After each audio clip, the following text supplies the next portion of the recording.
We welcome in former Rays pitcher, now general manager of the Dodgers, Brandon Gomes. Brandon, it's Brian Kenny. Congratulations on the job, and it's great to have you on the show. Thanks, Brian. Appreciate it. I'm still stunned Juan Soto isn't hitting second behind Betts. Clearly you guys are fine, but you've been getting the big fish for like the last couple of years. What do you make of the Padres' moves and what they were able to do last week? I mean, they acquired a bunch of really talented players, and, all we can control is what's going on with our team and making sure that we feel that we're in the best position to win a World Series this year and moving forward. And right now we feel very confident in the talent in the clubhouse as well as the chemistry that's going on. How hard were you going after Soto? I mean, he was one of, we're having a ton of conversations over the deadline, and we're exploring every opportunity to improve the team. So he was, one of many that I'm sure a lot of teams would have felt this helpful to be in the lineup. You guys are able to go big, though. Scherzer, Turner last year, because you have such drafting and development. Is that what gives you the edge, or are you a little more aggressive there? What's the philosophy that you were able to, at the top of the food chain, still get these top players? It's striking the balance. We have an incredible group of scouting and player development, which has, helped our farm system each and every year. And then as a group, we're trying to figure out what is it that we can put together? Where is there a clear need? What is going to be additive on the margins to continue to either raise the floor or keep giving us the chance to compete for a championship? Yeah, case in point, Freddie Freeman, was that opportunistic, or were you kind of targeting Freeman and then he became more available? How did that work? Freddie was on the radar, as I'm sure he was for a lot of teams. I think, seeing how things played out, and once it looked like he was not going back to Atlanta, it was time to go out and explore and see what we could do as far as a contract. And he's been incredible on the field. Obviously speaks for itself, but what he's done in the clubhouse as well has been quite impactful for all the guys.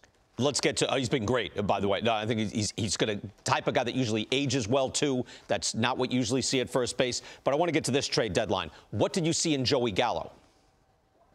I think we're talking about a guy that has a really high true talent level. And a year ago,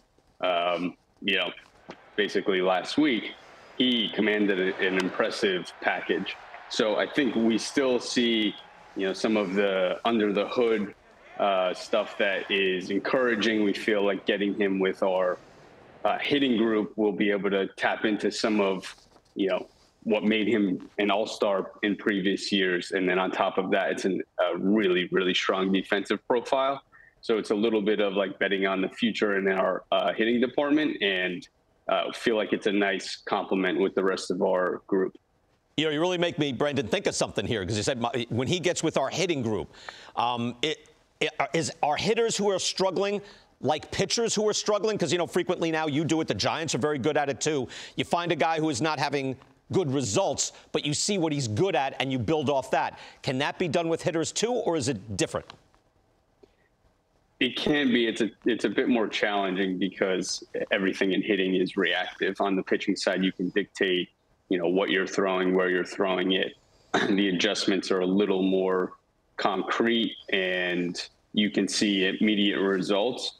Hitting is the most challenging thing to do in sports. You can put together a really strong at bat and have a high quality of contact and still get an out. So it's difficult and probably a little more arduous of a process, but we do feel like there are opportunities on the hitting side to do it as well.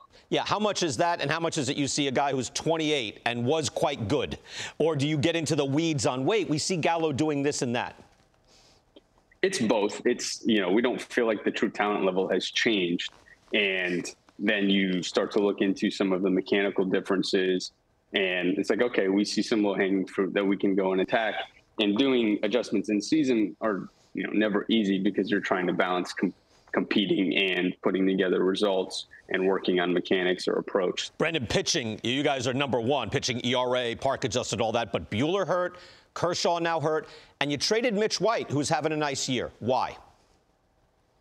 We have a really strong group of guys on the IL coming back. We feel that, Dustin May is close. He keeps progressing. His stuff has looked really sharp and, high octane velocity as he was before he got hurt. And then you have Tryon and Gratterall and then another group behind them that, if, just a few of these guys come back, we feel really strong about our pitching group. And with Mitch, we love Mitch, great human being. He was really coming into his own, but we really liked Frasso and the opportunity to be able to acquire him, and looking like Mitch probably wasn't going to be factoring into our postseason team this year. It was kind of a little bit of a balance between, long-term and short-term, and trying to figure out how to optimize that as well. So you guys, you are that deep. Any word on Clayton Kershaw? Where is he now? He's progressing well, starting to feel a little bit better, and we're just going to take it, day by day, week by week, and with the goal of getting him back at some point so that he is feeling good and feeling sharp rolling into October. Brandon, you guys are #1 in payroll, depending on how you look at it, but what's the general mandate? How far over the luxury tax threshold makes sense for the Dodgers?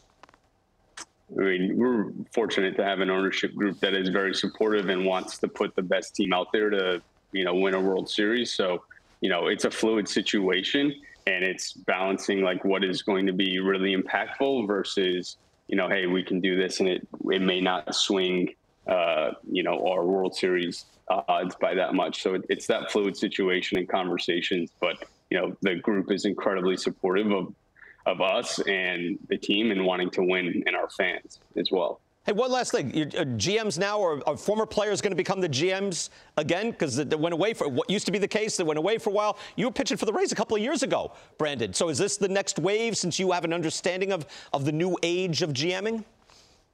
Yeah, I mean, we'll see. I think there's all different ways to get at it. I was fortunate enough to have played. I know, there's a couple other guys out there that, have done the same thing. So it's a helpful perspective. It's not everything. But it's fun to see, and we'll see what the trend line is over the next few years. Well, you guys are, your whole organization rolling right now, really the standard in baseball. Brandon Gomes, general manager. Brandon, congratulations on the success this year, and hopefully we'll talk to you again soon. Thank you. Thanks very much, Ryan. Appreciate you.